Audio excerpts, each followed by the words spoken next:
सभी को जय तारण तरण जय जिनेन्द्र। अखिल भारतीय तारण तरण जैन युवा सभा के तत्वाधान में संचालित आओ चले तारणम ई पाठशाला के अंतर्गत हम और आप श्री उपदेश सुधसार जी ग्रंथ के माध्यम से मनोरंजन गारव का स्वरूप समझ रहे हैं।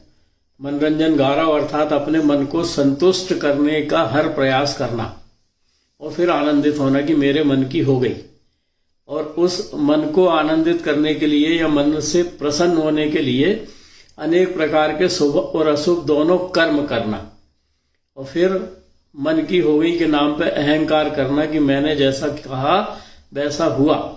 ये कहलाता है मनोरंजन गारव, और ये होता है मान कसाय के कारण, और मान कसाय के कारण होने के कारण ये दुर्गतियों में ले जाता है। तो ऐसे मनोरंजन गारव को अपन समझेंगे उपदेश सुधसार जी ग्रंथ के माध्यम से, जिसकी टीका ब्रह्मचारी शीतल प्रसाद जी, ब्रह्मचारी ज्ञानंद महाराज जी और ब्रह्मचारी दिव्यानंद महाराज जी ने की है। मंगलाचरण। अप्पानम शुद्धप्पानम परमप्पा विमल निम्मलम स्वरूपम सिद्ध स्वरूपम पिच्छति नमामि हम देवदेवस्या। अपन ने कल 160 नंबर की गाथा से समझा था कि अगर मिथ्यात्व सहित कोई तप आदि भी करता है तो उसके मिथ्यात्व सहित तप आदि करने के कारण वो भले ही अपने मन में संतुष्ट हो जाए कि वो बहुत बड़ा तपस्वी है, लेकिन वो मिथ्यात्व सहित होने के कारण दुर्गतियों का पात्र बनता है। उसी बात को 161 नंबर की गाथा में और गुरु महाराज आगे बढ़ा रहे हैं। श्रुतम च अनेभेयम अंग पुबाई मिच्छ संयुक्तम गारव मही रय्यम मनोरंजन राग नरय वासमी। तो जैसे अभी धर्म की बात चली, तो धर्म निश्चय से तो धर्म क्या है? निश्चय से धर्म तो है अपने आत्म स्वरूप में रमण करना, अपने आत्म स्वरूप का अनुभवन करना, अर्थात अनंत सुखमय दशा। और वो अनंत सुखमय दशा होती है निर्विकल्प अवस्था में, सविकल्प दशा में वो नहीं होती। तो वही है निश्चय से धर्म। अब वो निश्चय से धर्म कब होगा? जब पहले व्यवहार में धर्म हो जाए। तो व्यवहार में धर्म कब होगा? जब 27 तत्वों का सच्चा श्रद्धान हो जाए। 27 तत्वों का सच्चा श्रद्धान से आशा ये कि अपने को कम से कम जीव समझने लगे। पर को जो दिख रहा है पुद्गल बत जीव पर जीव भी जो दिख रहे हैं वो पुद्गल बत दिखने लगे, पर पदार्थ पुद्गल पुद्गल दिखने लगे, अर्थात वस्तु को हम उसके स्वभाव से जानने लगे। तब हम कहेंगे कि हमें 27 तत्वों का सच्चा श्रद्धान हो गया। और जब 27 तत्वों का सच्चा श्रद्धान होगा तब हमें द्रव्य गुण पर्याय की अपेक्षा से पदार्थों को देखने की दृष्टि बनेगी, अर्थात जीव को जीव, पुद्गल को पुद्गल देखेंगे, पुद्गल को अचेतन बत विनाशिक देखेंगे, जीव को जीव देखेंगे, भगवान आत्मा देखेंगे, अनंत गुणों का पिंड देखेंगे और आकर्ता आभोक्ता देखेंगे। तब हम कहेंगे कि हाँ, हमें व्यवहार धर्म हमारा हो गया है, अर्थात व्यवहार से हमें सम्यक दर्शन हो गया है, या हम आज्ञा सम्यक्ति हो गए। और जब हम ऐसा निर्णय कर लेंगे कि मैं तो आकर्ता अभोक्ता स्वभावी हूं, तब जाके वो निसंकित निकांक्षित वाली बात जो अपन हमेशा करते हैं वो प्रकट होगी।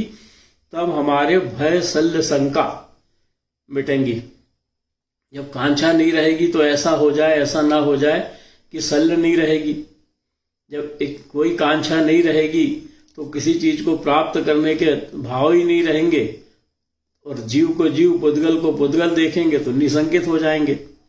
और ऐसे जब 8 अंग हमारे जीवन में आ जाए व्यवहार से, पहले व्यवहार से, तब हम फिर द्रव्य को द्रव्य रूप में देखने की दृष्टि के कारण प्रति समय अपने आत्म स्वरूप का चिंतन मनन करेंगे, पर को पर जानते हुए, होते परिणमन में स्वयं को निमित्त देखेंगे। तब कहीं जाके धर्म की शुरुआत होना कहलाएगा।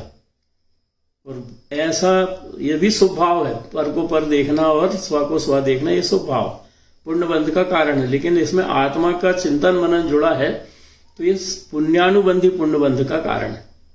बिना इच्छा के परिणमन हो रहा है, इसलिए पुण्यानुबंधी पुण्यबंध का कारण। और ऐसे पुण्यानुबंधी पुण्यबंध तो होता रहेगा कब तक? जब तक विकल्प है। और जिस दिन अपने स्वरूप की ओर दृष्टि करके बैठेंगे, विराजेंगे, ध्यानाग्र होंगे, तब कहीं अपन अपने स्वरूप का चिंतन मनन करते करते क्षण मात्र के लिए हम कर सकते हैं किसका वेदन? अपने स्वरूप का वेदन। और ये वर्तमान पर्याय में कर सकते हैं, केवल पुरुषार्थ की आवश्यकता है, इसमें काल लब्धि लागू नहीं होती। पुरुषार्थ करने में काल लब्धि लागू नहीं होती। पुरुषार्थ तो किया जाता है प्रति समय, उसके बाद जो होना है वो होनहार अनुसार होता है। वहां फिर वो अपना जहां बस नहीं चलता उसको अपन होनहार कहते हैं। फिर तो ऐसे काल लब्धि के चक्कर में पड़ के अगर हम पुरुषार्थ भी नहीं करेंगे तो फिर जिन्हें परमात्मा ने तो देखा है, केवल उनके ज्ञान में तो झलक रहा है कि इसका ऐसा परिणमन होना है। तो जिन्हें परमात्मा ने तो वो भी देखा है कि ये पुरुषार्थ करेगा तो इसका ऐसा हो जाएगा, वो भी झलक रहा है उनके ज्ञान में। तो हमें हमेशा पुरुषार्थ करना चाहिए, और वो पुरुषार्थ मात्र एक है कि मैं होते परिणमन में मात्र निमित्त हूं, मैं ना करता हूं ना भोगता हूं। ये हमारा सदैव अगर चिंतन चल रहा है तो हमारा प्रति समय व्यवहार धर्म पल रहा है, हम प्रति समय सम्यक दृष्टि हैं। और ऐसा चलते चलते निश्चित रूप से हम निश्चय धर्म की ओर बढ़ेंगे, बढ़ के रहेंगे, उसमें कोई रोक सकता नहीं। ऐसा अगर हम नहीं मानते और व्रत उपवास को ये कहते हैं कि हमने तो धर्म कर लिया, हमें तत्व का पता नहीं, हमें धर्म के स्वरूप का पता नहीं, और हम कह रहे हैं कि हमने तो व्रत किया माने हमारा धर्म हो गया, हमने तो उपवास किया माने हमारा धर्म हो गया, हमने तो स्वाध्याय किया माने हमारा धर्म हो गया, हमने तो दूसरे को 1 घंटे शास्त्र के बारे में बता दिया तो हमारा धर्म हो गया, स्वाध्याय धर्म। वह ऐसा जीव, ऐसे जीव के लिए लिखा है गुरु महाराज ने, श्रुतम च अनेय ध्येयम। ऐसा जीव जो स्वयं को पंडित कहता है, ऐसा जीव जो स्वयं को धर्मात्मा मानता है, ऐसा जीव जो अपने को विद्वान मानता है, वो विद्वान स्वयं को मानने वाला जीव, पढ़ लेंगे आप दिव्यानंद महाराज जी की टीका में लिखा हुआ है, ज्ञान वारिधि उपाधि के लिए, विद्याभूषण आदि उपाधि के लिए, समाज में खुद को पूज्य कहलवाने के लिए, या समाज में ऊपर का आसन प्राप्त करने के लिए क्या करता है? बहुत सारे शास्त्रों को पढ़ता है, बहुत सारे शास्त्रों को पढ़ के दूसरों को बताता है, व्याकरण, प्राकृत तमाम चीजें पढ़ता है, वो पढ़ के दूसरों को बताता है, और खुद अंश मात्र भी उसका पालन करता नहीं। अरे मैंने सफेद कपड़े पहन लिए, तो सफेद कपड़े काहे के लिए पहने? मैंने सफेद कपड़े तो मैंने इसलिए पहने हैं कि मुझे अब बाकी सबसे कोई मोह नहीं रहा, और डिग्री पाने के लिए मैं मोह कर रहा हूं कि मुझे ये डिग्री मिली, दूसरों को दिखा भी रहा हूं, विद्या भूषण बन गया मैं, इतनी बड़ी डिग्री समाज ने मेरे को दे दी। तो काहे के लिए डिग्री? क्या करेगा डिग्री का? भाई तू तो सफेद कपड़ा धारी है, तुझे डिग्री की आवश्यकता क्यों पड़ रही? जब तू अपने ज्ञान स्वभाव में रमण करने के लिए कपड़े पहन रहा है तो तुझे डिग्री की आवश्यकता क्यों? और अगर तुझे डिग्री की आवश्यकता है, इसका मतलब है तू धर्म से तो तेरा दूर दूर का नाता नहीं, तू तो केवल अपने अभिमान की पुष्टि के लिए, अपने मन की पुष्टि के लिए तूने सफेद कपड़े धारण किया है या कपड़ों को छोड़ा है। तो कपड़ों को छोड़ के भी तू पुस्तक के रचना में लगा है, और पुस्तक की रचना करके उसमें लोगों से कहलवा भी रहा है कि इस मैंने लिखी, अपने आप को बड़ा ज्ञानवान कहलवा रहा है। तो भीतर में तो फिर काय की चाह बची हुई है, यश पाने की चाह बची है। और हम कह रहे कि हमने तो कपड़े त्याग दिए, या हमने तो सफेद कपड़े धारण कर लिए, प्रतिमा धारण कर ली, और अंदर में अभी भी प्रतिष्ठा पाने की चाह बनी है। तो क्या ज्ञान है फिर हमको? हमें यही नहीं पता कि प्रतिष्ठा किसी भी जीव को मिलती है वो उसके यश प्रकृति नाम कर्म के उदय से मिलती, और वो यश प्रकृति नाम कर्म पिछले जन्म में बांधा है वो, या इस पर्याय में भी बांधा है वो, तब प्रतिष्ठा मिलेगी। और नहीं मिलना है तो ऐस प्रकृति कर्म का उदय चलता रहे, तो बहुत अच्छे काम करते रहे तो भी नहीं मिलेगी, तो भी हम भूले हुए हैं मिथ्यात्व बस। हम ऐसा करेंगे तो हमें प्रतिष्ठा मिलेगी। कितना अहंकार है हमारे मन में कि हमने पुस्तकों की रचना करी, हमने लोगों को प्रवचन देके बहुत अच्छे से समझाया, मैं बैठता हूं तो लोगों की भीड़ जुड़ जाती है, देखने लायक भीड़ रहती है। कब? जब मैं बोलता हूं तब। ऐसा अहंकार मन में कि मैं बोलता हूं तो लोगों की भीड़ जुट जाती है देखने के लिए, सुनने वालों की भीड़ लग जाती है, पिन ड्रॉप साइलेंस रहता है जब मैं बोलता हूं तब। इतना अहंकार काय का? उस ज्ञान का जो आज है कल नहीं है, क्षयोपशम ज्ञान। और हम कहते हैं कि नहीं, हम तो मनोरंजन गारव करते ही नहीं है। तो ऐसे मिथ्यात्व परिणाम सहित जो यश मिल जाएगा ऐसा सोचता है, मिथ्यात्व है ये, उल्टी मान्यता। मेरे को यश मिल जाएगा मैं ऐसा करूंगा तो, क्योंकि यश तो तब मिलेगा जब कर्म उदय में आएंगे। लेकिन ऐसा करके, रचना करके लोगों के बीच उसका प्रचार प्रसार करके अपने अहंकार की पुष्टि करते रहता है। और लिखा है, अपन पढ़ते हैं कौन को कि ग्रेवक उपजायो, और फिर तह चल थावर धरे, यो परिवर्तन पूरे करे। तो कई ऐसे भी वस्त्रधारी या वस्त्र छोड़ने वाले हैं जो अंग पुब्बई 11 अंग 9 पूर्व के पाठी तक हो जाते हैं, और 11 अंग 9 पूर्व के पाठी होने के बाद भी अपने आप को पाठी ही मानते रहते हैं।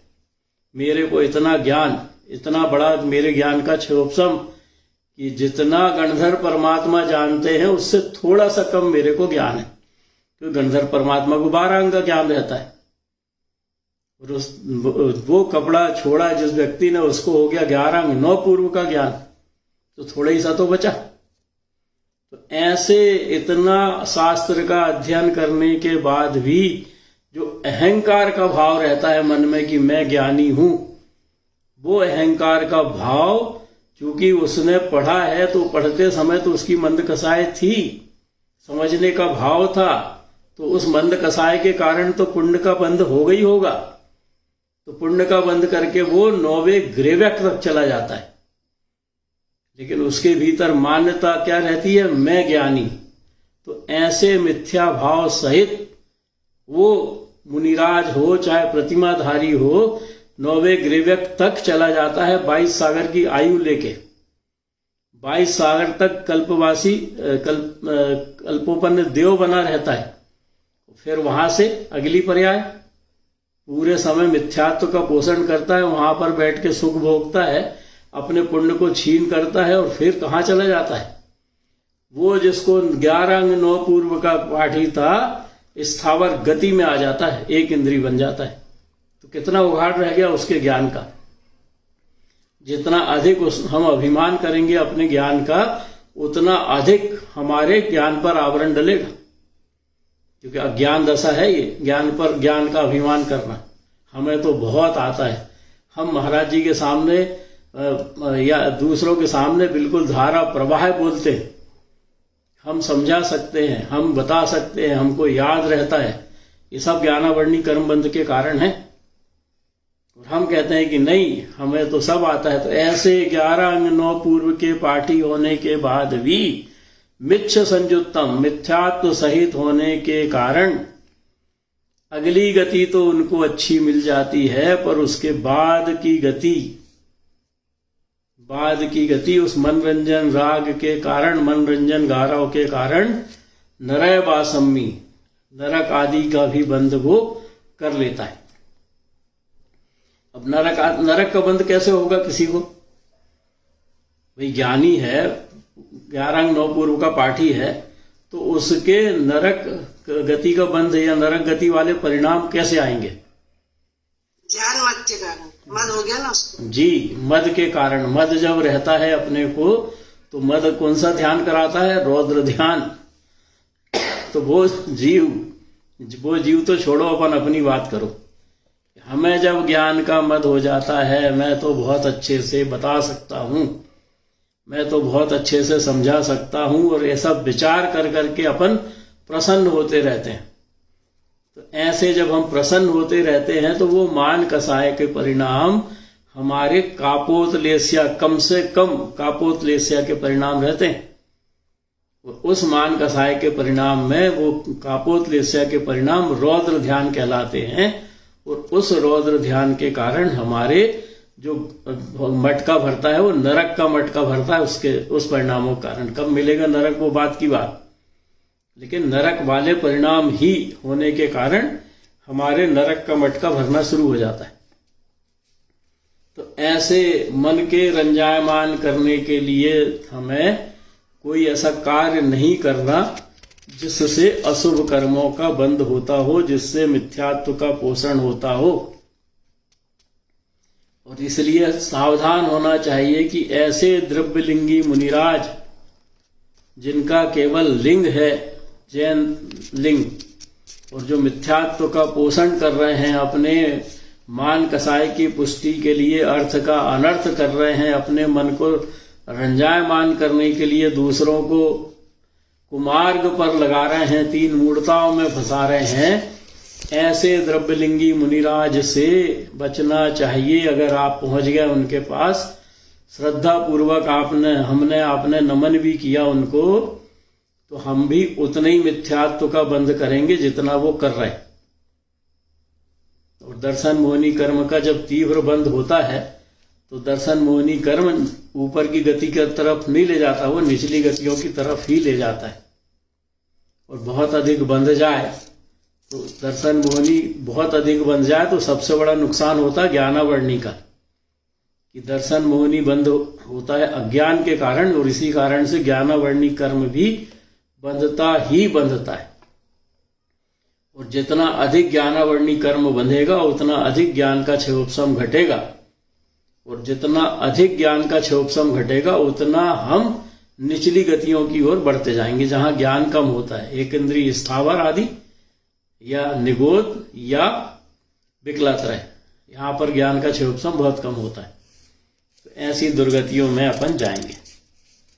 अब 162 नंबर की गाथा में गुरु महाराज कह रहे हैं, तवम च तीव्र संयम सम्मतम शुद्ध मिच्छ स्वभावम पर पिछंतो गारव पर पज्जय नंत दुख वियम्मी। तवम च तीव्र संयम, मनरंजन गारव से पीड़ित हम, आप या कोई व्यक्ति जो मनरंजन गारव से पीड़ित है, मतलब मेरे मन की हो और मेरे मन से अच्छा हो तो मैं प्रसन्न। तो ऐसे मनरंजन गारव से पीड़ित व्यक्ति, कोई भी प्राणी जो तप करता है, तवम च तीव्र संयम, तप करता है, और तप करके 22 प्रकार के परिसय होते हैं, तो वो परिसय सहता है तप करके। कौन से परिसय सहता है? गर्मी में चट्टान पे बैठता है, गर्म चट्टान पे, बरसात में पेड़ के नीचे बैठता है, ठंड में नदी के किनारे बैठता है, और फोटो भी डालता है अपनी व्हाट्सएप पे कि देखो मैं ऐसा तप कर रहा हूं। तो ऐसे तपस्वी जो अपने आप को बहुत तपस्वी मानते हैं, अपने आप को महान तपस्वी मानते हैं, अपने आप को बहुत बड़ा तप करने वाला मानते हैं, और उस तप से इच्छा भी रखते हैं क्या प्राप्त होगा, मतलब उस तप से तवम च तीव्र संयम, तीव्र अपने आप को बहुत तीव्र माने, उच्च कोटि का तपस्वी कह लें अपन, मानते हैं, और इच्छा क्या कि इससे मुझे देवगति की प्राप्ति होगी और देवगति में जाके मैं सुख भोगूंगा, ऐसा करके वो तप करते हैं। और उस तप से कई प्रकार की विद्याएं भी सिद्ध करना चाहते हैं। कई प्रकार की विद्याएं मतलब जैसे अपन पढ़ते हैं ना, वशीकरण मंत्र सिद्ध करना, या उड़ने वाली रिद्धि सिद्ध करना, विक्रिया रिद्धि सिद्ध करना, इस तरह की बहुत सारी रिद्धियां या होती हैं, विद्याधरों के पास तो जन्म से ही होती हैं। तो ऐसी रिद्धियों को सिद्ध करने के लिए तप करता है। वो तप उसका तप है कि कुतप है। जो कुछ प्राप्त करने के लिए तप कर रहा है तो वो तप उसका कुतप कहलाता है। अब सही मायने में तप क्या, तो गुरु महाराज ने लिखा है सम्मतम शुद्ध। सम्मतम शुद्ध माने सही मायने में सम्मतम शुद्ध मिच्छ स्वभावम। सम्मतम शुद्ध माने जो शुद्ध तप है, जो मोक्ष मार्ग में कार्यकारी है। उस तप को तो अपन ने कहा कि दो प्रकार की निर्जरा होती है, एक होती है अकाम निर्जरा और एक होती है सकाम निर्जरा। अकाम निर्जरा और सकाम निर्जरा में अंतर ये कि एक निर्जरा जो केवल हमारे उस तरह की क्रिया में नहीं उलझने के कारण हो रही, और दूसरी वो जो पुरुषार्थ पूर्वक अशुभ कर्मों को रोकने के कारण हो रही। तो पहली निर्जरा, जब मैं मान लो बैठा, जाप करने बैठा, अब सामायिक करने बैठा और मेरे को एक मच्छर काट रहा है। अब मच्छर जब काट रहा है तो निश्चित रूप से वो मच्छर माने मेरे अशुभ कर्म का उदय।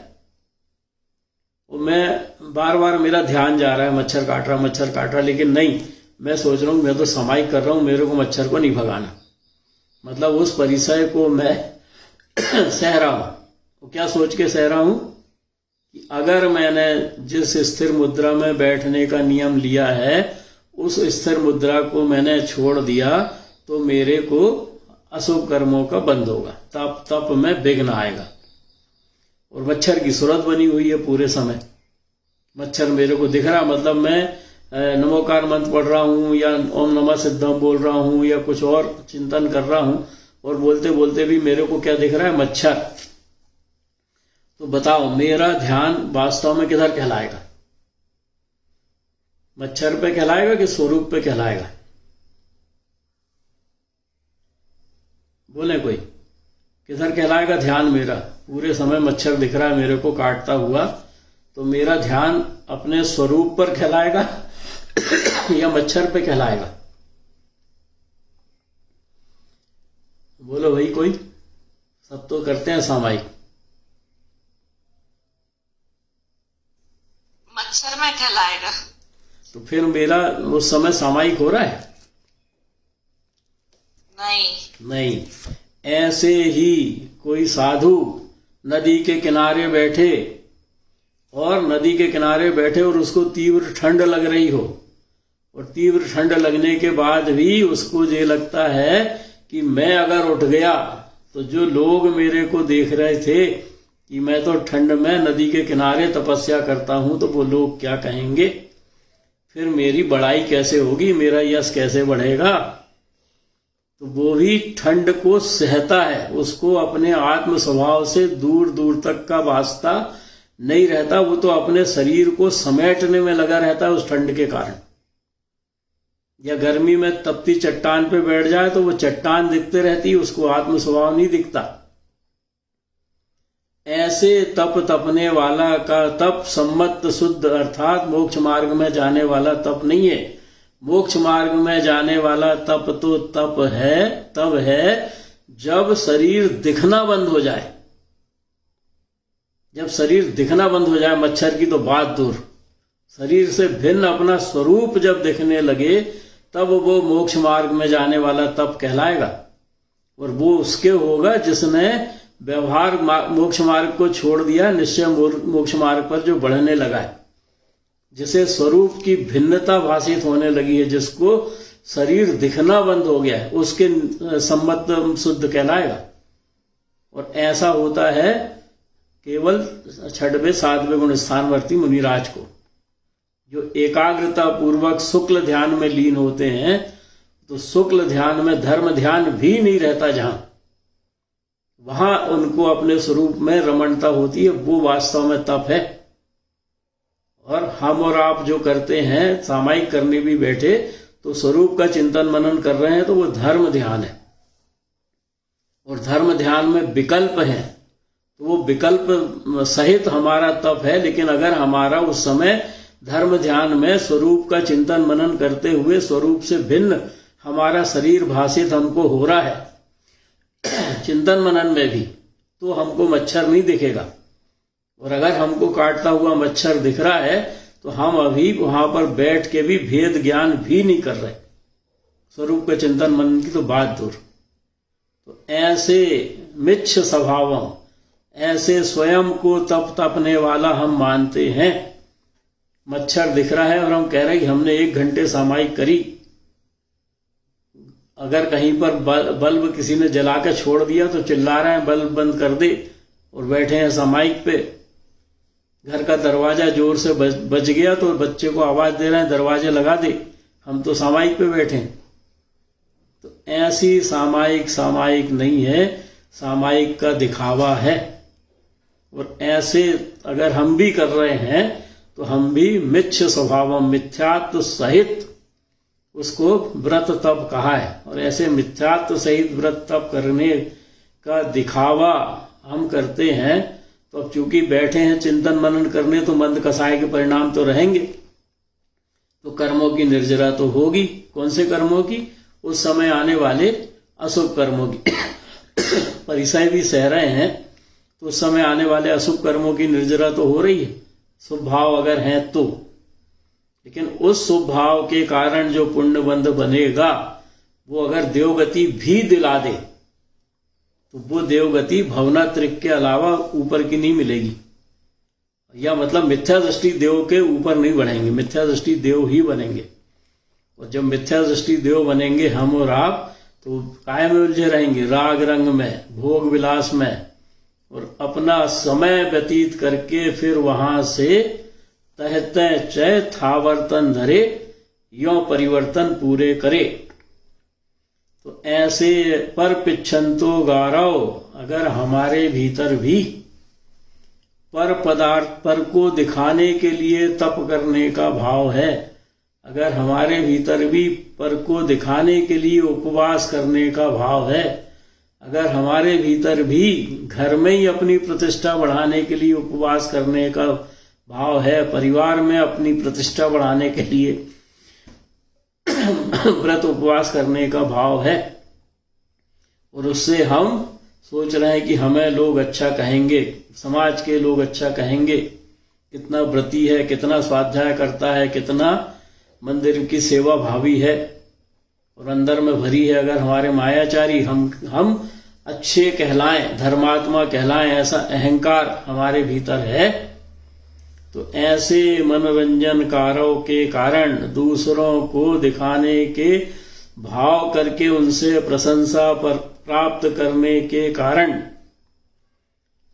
अर्थात अपने मन को संतुष्ट करने का भाव रखने के कारण, पर पज्जाओ नंत दुख वियम्मी, ऐसी पर पर्याय पर दृष्टि या पर्याय पर दृष्टि होने से खूब उपवास करके शरीर को सुखा लिया,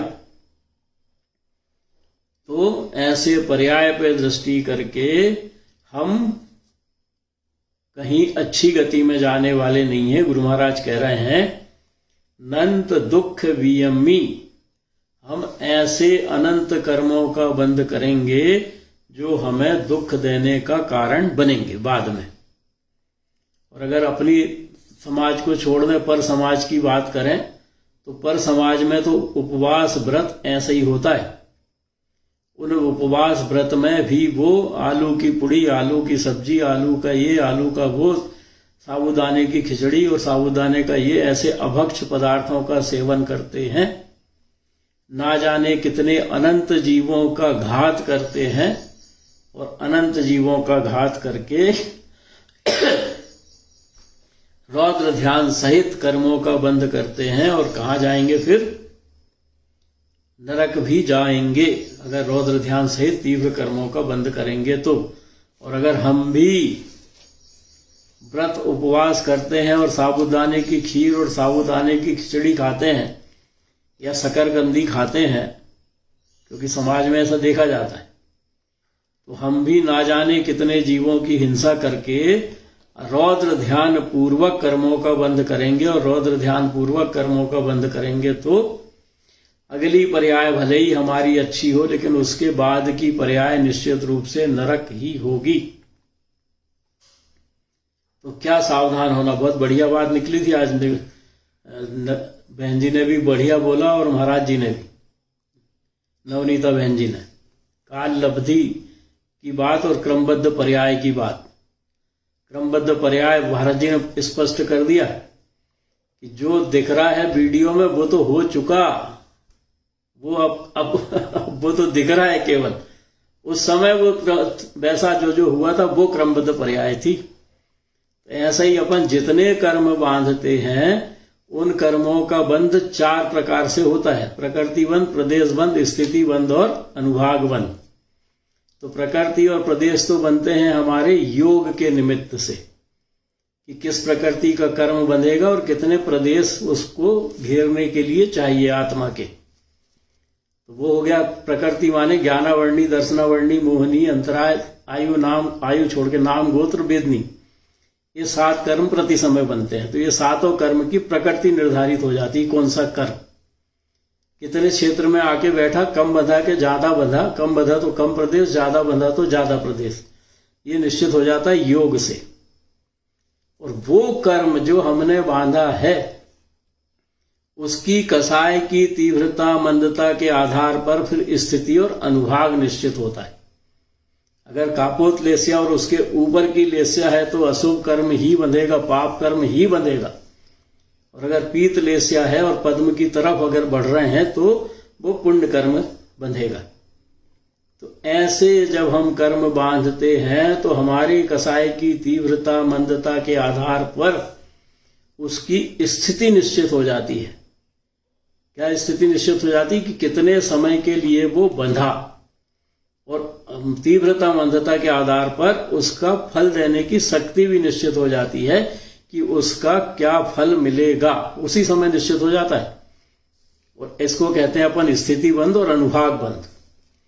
फिर वो कर्म की जिस समय स्थिति पूरी होगी उस समय वो उदय में आएगा, ना आगे आएगा ना पीछे आएगा।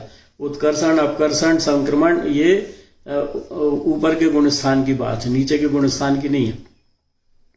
उत्कर्षण, अपकर्षण, संक्रमण होगा तो कम से कम आज्ञा सम्यक्ति तो होना ही पड़ेगा उसके लिए, तब कहीं उत्कर्षण अपकर्षण कर सकते हैं, होगा, कर सकते नहीं होगा। राजा सैनिक ने जैसे छायिक सम्यक दर्शन प्राप्त किया तो उनने अपकर्षण किया पाप कर्मों का, उत्कर्षण किया पुण्य कर्मों का। आयु शरीर से कर्म को जो 33 सागर का बंधा था घटके हो गया वो 82,000 वर्ष मात्र। तो ऐसे ही हमारी भी अगली पर्याय निश्चित है, जिन्हें परमात्मा के ज्ञान में झलक रही है। हमने जो कर्म बांधे हैं उसके अनुसार जब तक छायिक सम्यक दर्शन नहीं हुआ है तब तक अगली पर्याय निश्चित है। छायिक सम्यक दर्शन के बाद फिर सब खत्म, 58 लाख तो वैसे ही चली जाती। तो जब तक छायिक सम्यक दर्शन नहीं हुआ है तब तक अगली पर्याय निश्चित है।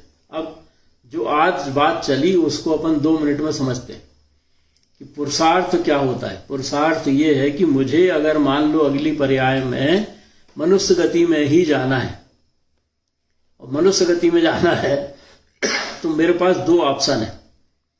एक तो ये कि मैं ऐसे कृत्य करूं, पाप कर्म सप्त व्यसन सब में लिप्त रहूं। तो जब मैं सब में लिप्त रहूंगा तो मेरे कौन से कर्म बंधेंगे अधिकतम? पाप कर्म। तो जब पाप कर्म मेरा बंधेगा तो मेरे उसके साथ अशुभ नाम कर्म भी बंधेगा, नीच गोत्र भी बंधेगा और असाता वेदनी भी बंधेगा। तो मैं जाऊंगा तो मनुष्य गति में, क्यों? क्योंकि वो तो निश्चित है, क्रमबद्ध निश्चित अटल है। लेकिन वो मुझे कहाँ ले जाएगा? मनुष्य गति में तो ले जाएगा, लेकिन नीच गोत्र में पटक देगा। मुझे शूद्र में जाना पड़ेगा, मुझे ऐसी पर्याय में जाना पड़ेगा जहां मुझे निचले काम करने पड़े। तो एक तो मैं ये कर सकता हूं पूरी जिंदगी, दूसरा मैं ये कर सकता हूं कि मैं सप्त व्यसन का त्याग कर दूं, 5 पापों का त्याग कर दूं, जिन्हें परमात्मा के वचनों के अनुसार सब तत्वों का श्रद्धान करके अपने को पर से भिन्न देखूं, स्वयं को करता नहीं देखूं, स्वयं को भोगता नहीं देखूं, अपने आप को होते परिणमन में निमित्त देखूं, निष्प्रय न्यारा रहूं, अपने स्वभाव की तरफ प्रति समय दृष्टि रखूं। तो जब मैं ऐसा करूंगा तो मेरे प्रति समय मंद कसाय के परिणाम रहेंगे, और ऐसे मंद कसाय के परिणाम के कारण मुझे पुण्य कर्मों का बंध होगा। और जब पुण्य कर्मों का बंध होगा तो अपने आप शुभ नाम कर्म बंधेगा, अपने आप उच्च गोत्र बंधेगा, अपने आप साता वेदनी बंधेगा।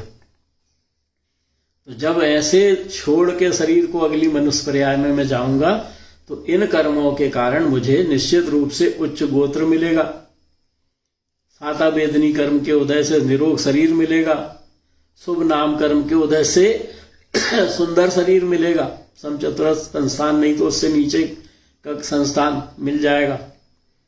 तो ऐसे मेरे हाथ में है कि अगली पर्याय में मुझे ऊपर की ओर बढ़ना है कि नीचे की ओर बढ़ना है।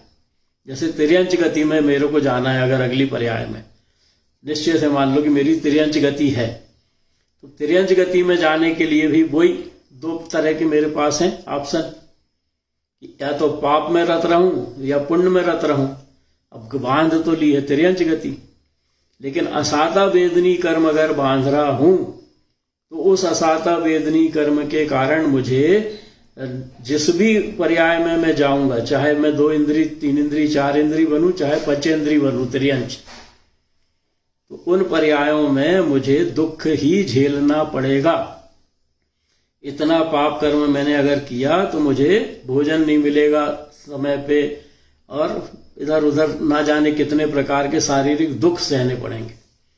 दूसरा तरीका ये हो सकता है कि मैं भले ही मेरी तिर्यंच गति है लेकिन मैं इस जन्म में पुण्य कर्म करना शुरू कर दूं, शुभ भाव में रहूं, अपने आत्मस्वरूप का चिंतन मनन करूं, अपने आत्मस्वरूप का चिंतन मनन करते हुए करता अकर्ता अभोक्ता भाव से रहूं, तो मुझे तिर्यंच गति तो मिलेगी। लेकिन वर्तमान जीवन में मैं क्या बांध रहा हूं? अधिकतम साता वेदनी कर्म, उच्च गोत्र कर्म, शुभ नाम कर्म। तो ऐसी जगह पर तिर्यंच गति में भी जाके जन्म लूंगा जहां मुझे सोने के लिए भी गद्दा मिले।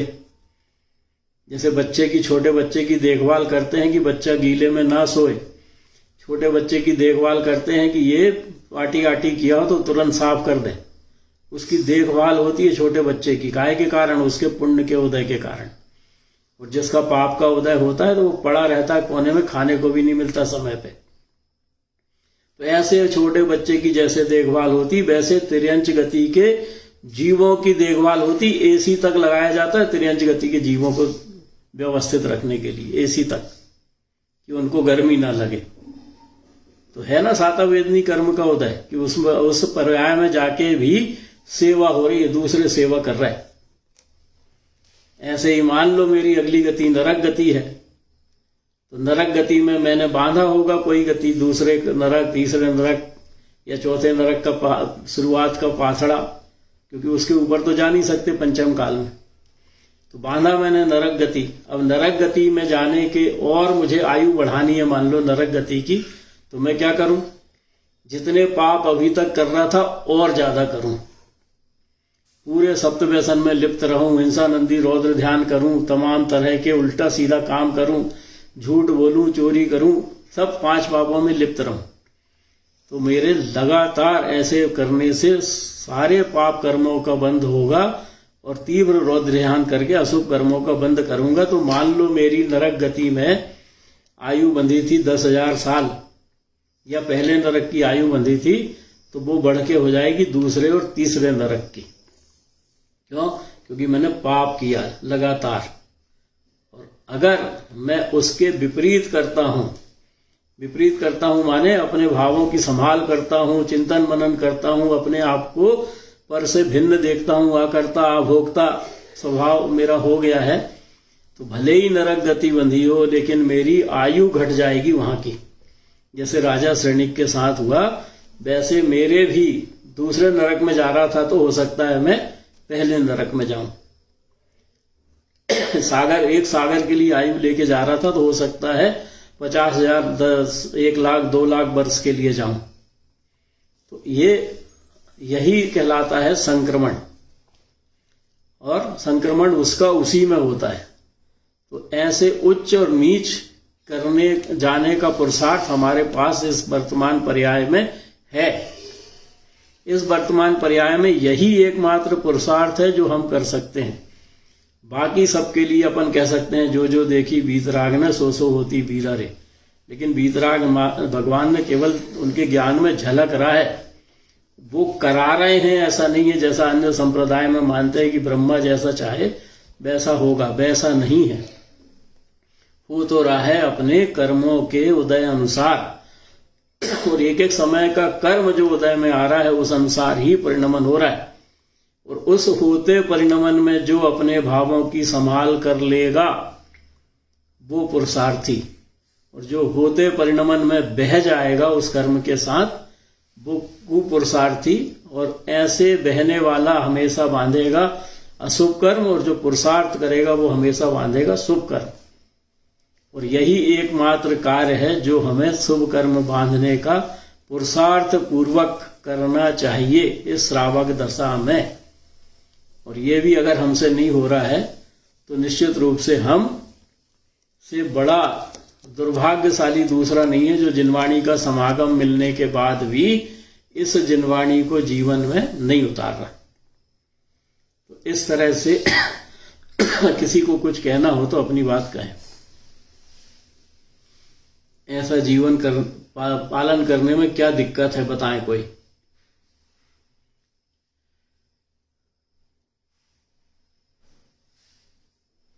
बोले कोई, क्या ऐसा जीवन जीना हमारे लिए संभव नहीं है?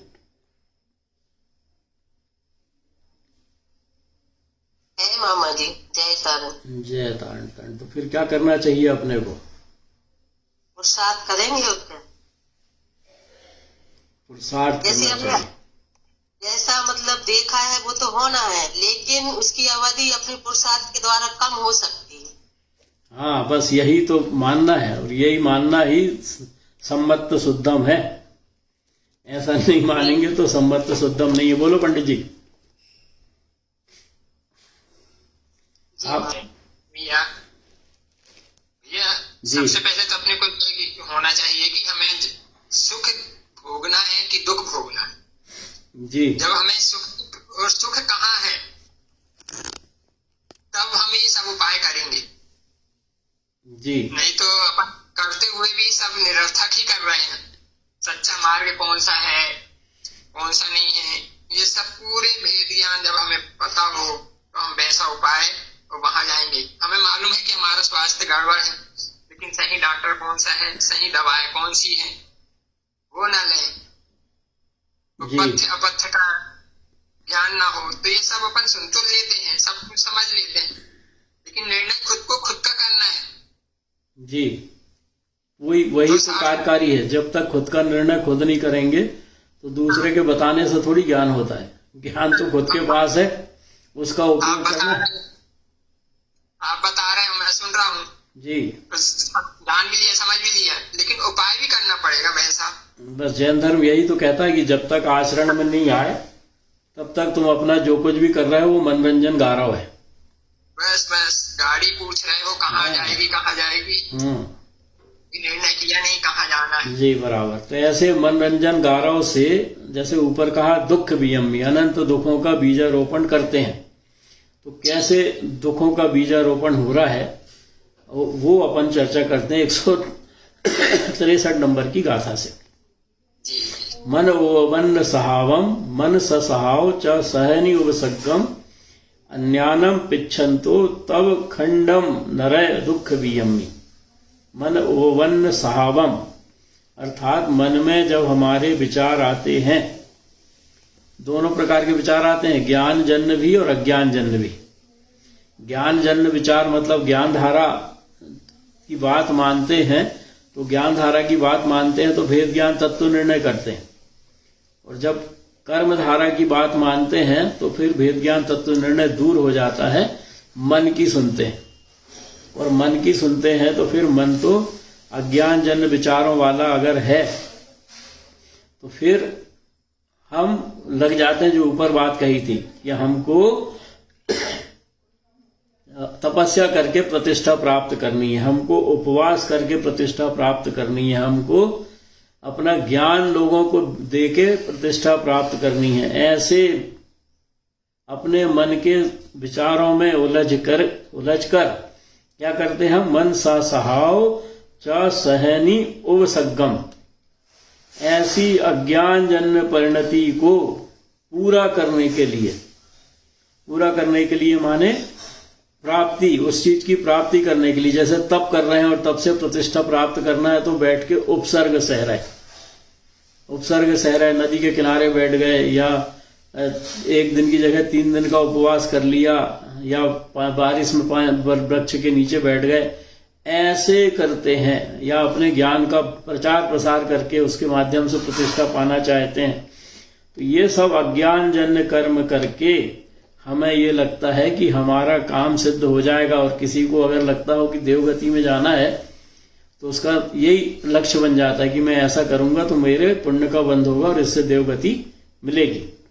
ऐसे मन को समझाने के लिए झेलने की शक्ति ना हो तो भी झेलता रहता है। मान लो ठंड सहने की शक्ति नहीं है तो भी मुझे तो परिसह सहना है, ऐसा विचार करके नदी किनारे बैठा रहेगा। जैसे अपन, मेरे उपवास रखने की शक्ति नहीं है लेकिन मैं उपवास करूंगा। क्यों करूंगा? क्योंकि इससे पुण्य का बंध होता है। तो ऐसा अगर मेरे मन में भी है कि नहीं मुझे तो करना ही है, कितना भी उपसर्ग मेरे को सहना पड़े, दिन भर पानी पानी प्यास प्यास में उलझे हैं और बोल रहे हैं कि पानी हम नहीं पिएंगे, क्यों? हमने आज पानी का त्याग किया। फिर दिन भर उसमें उलझा नहीं रहो, उलझे हुए हैं उसी में, उसी की याद आ रही है, तो काय का उपवास? वो तो लंघन है, शरीर को क्रस करना है। तो ऐसे अन्यान पिच्छन्तो, जिसके ऐसे अज्ञान भाव देखे जाते हैं, अन्यान पिच्छन्तो मतलब जिसके ऐसे अज्ञान भाव देखे जाते हैं, वो केवल शरीर पर दृष्टि रखता है, शरीर के उपसर्ग को सहन करते रहता है, और कोई उसके उपसर्ग सहन करने में बाधा बने तो उनके प्रति द्वेष का भाव करता है। और कहो कृष्ण नील कापोत लेस्या करके हिंसा नंदी रौद्र ध्यान भी कर ले। तो ऐसे अज्ञानी जो तप के स्वरूप को नहीं जानते, जो तप के माध्यम से या उपवास के माध्यम से या ज्ञान के माध्यम से अपनी प्रतिष्ठा प्राप्त करना चाहते हैं, वो इन चीजों में जब कोई बाधा बनता है तो उस बाधक को रौद्र ध्यान पूर्वक दबाना चाहते हैं। और ऐसा करके तब खंडम नरय दुख वियम्मी, और जब तीव्र हिंसा नंदी रौद्र ध्यान हमारे भीतर होगा तो उस रौद्र ध्यान में जो तप है वो तप तो खंडित हो ही जाएगा। तब कहाँ रहेगा वो? क्योंकि रौद्र ध्यान चल रहा है। और ऐसे रौद्र ध्यान करके नरय दुख वियम्मी, नरक गति के दुखों का बीजारोपण हम भी करते हैं। ये किसी दूसरे की बात नहीं चल रही, अपनी ही बात है। अपन देखें अपने आप को कि कहीं हम भी तो ऐसा नहीं करते कि दिखावे के लिए व्रत करते हों, दिखावे के लिए उपवास करते हों, दिखावे के लिए प्रवचन देते हों, दिखावे के लिए शास्त्र स्वाध्याय करते हों, दिखावे के लिए दान देते हों, और अपने मन को रंजायमान करके आनंदित होते हैं। मन को प्रसन्न, मन की हो गई तो प्रसन्न होते हैं। ऐसा तो हम नहीं करते, और ऐसा करते हैं तो हमारा भी ये करना कार्यकारी नहीं है। ऐसी मनोरंजन गारों पर अपन ने चर्चा अपनी हुई। महाराज जी का समय हो गया, इसलिए आगे की गाथा अपन कल लेंगे। स्तुति।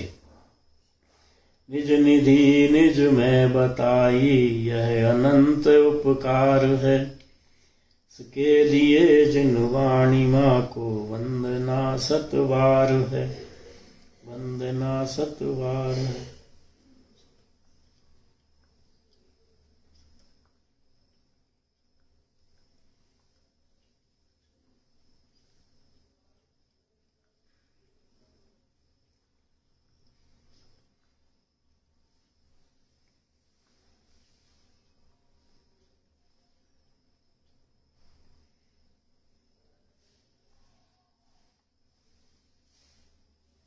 श्रीमद चिंतामणि मंडलाचार्य महाराज की जय हो। जब तक महाराज जी नहीं जुड़े हैं, कोई को कुछ कहना हो तो कहें। बोले मनोरमा बहन जी।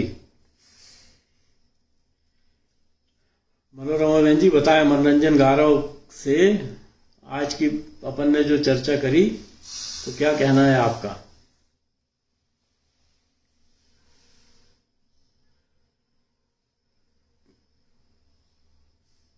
बोले जुड़ी तो हैं आप। चलो, और किसी को कुछ कहना हो?